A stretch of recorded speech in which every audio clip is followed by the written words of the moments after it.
Hello अस्सलाम वालेकुम, welcome back to another video. उम्मीद करती हूँ आप सब ठीक होंगे।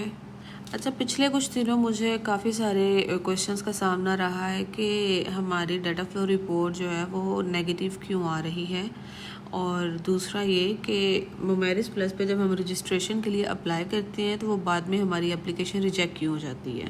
अच्छा, पहले तो बात करते हैं हम डाटा फ्लो रिपोर्ट का, कि डाटा फ्लो रिपोर्ट हमारी क्यों नेगेटिव आ जाती है। उसकी भी कई वजूहत हैं, उनमें से जो मेन वजह है वो ये है कि आपने अपने डॉक्यूमेंट्स या तो आपके इनकम्प्लीट हैं।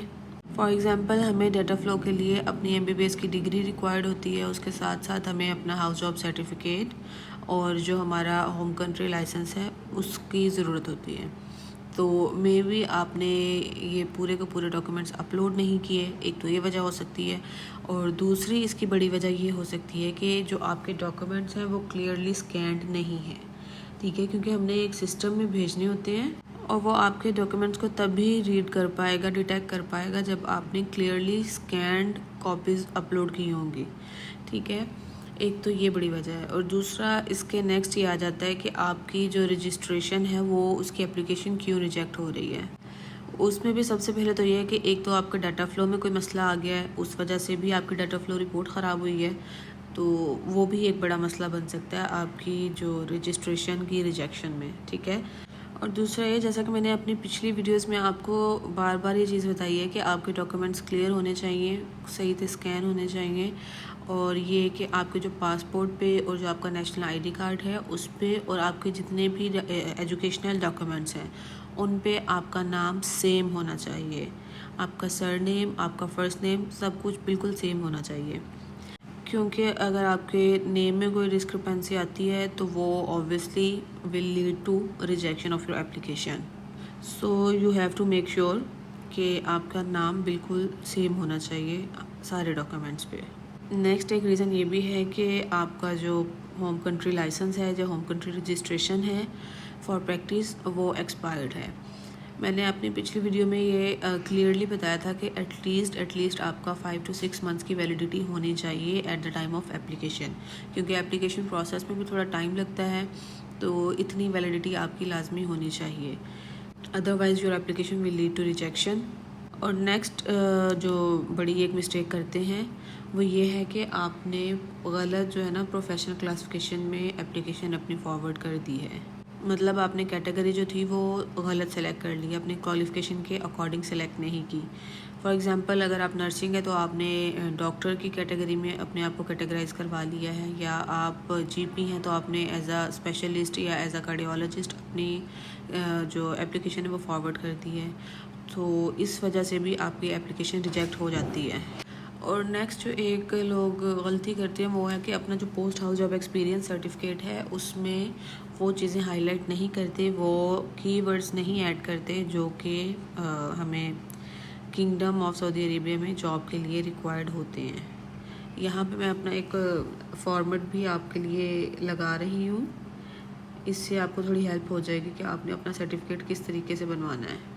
जो भी आप अपने हॉस्पिटल से सर्टिफिकेट बनवा रही हैं उसमें एक तो आपका जो है डेट वो मेंशन होनी चाहिए कि किस डेट से किस डेट तक आपने यहाँ पे काम किया है, और आपकी डेजिग्नेशन क्या थी, कि आपने एज अ जनरल प्रैक्टिशनर काम किया है, एज अ कार्डियोलॉजिस्ट काम किया है, रेडियोलॉजिस्ट काम किया है, जो भी आपकी डेजिग्नेशन थी वो आपने क्लियरली मेंशन करनी है उस कॉलम में। ठीक है, और दूसरा ये कि अगर आप अभी वहाँ पे जॉब कर रहे हैं तो आप from the date when you join that hospital to the present date, ठीक है, ये लिखेंगे, लेकिन साथ ही उसके ऊपर लाजमी मेंशन कर देंगे कि आज की डेट क्या है।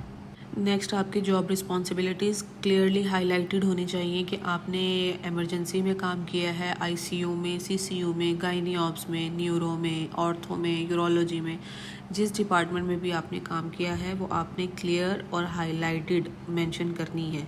और ये सर्टिफिकेट आपका जो आपके मेडिकल डायरेक्टर हैं, हॉस्पिटल के CEO हैं, उनके साइन और स्टैम्प क्लियरली होने चाहिए। सो सर्टिफिकेट पे आपका टेन्योर जो है वो लाजमी मेंशन होना चाहिए फर्स्ट ऑफ ऑल, कि आपने किस डेट से किस डेट तक कितने ड्यूरेशन के लिए काम किया है।